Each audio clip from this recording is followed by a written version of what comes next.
few months ago, we did a video. We had just signed up for Wish Local, which is an app that allows local store owners to be like a locker or a storage facility for the company called Wish, which is $1 billion electronics, and now they done dabbled into all kinds of things. But they based, I think, in China, because I ain't bought nothing from Wish. But I know Wish has a large marketing platform on Facebook and other social media sites. So we decided to partner with them just so that we can get people in the door. And it seemed to work out.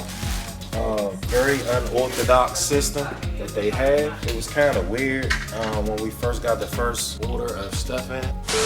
All right, find your first item, Jay. Smartphone with card holders. Smartphone card holders. I think this is it right here. 5 of them. Shipped 5. Quantity received 5. Man, this is some work. Fuck with slow.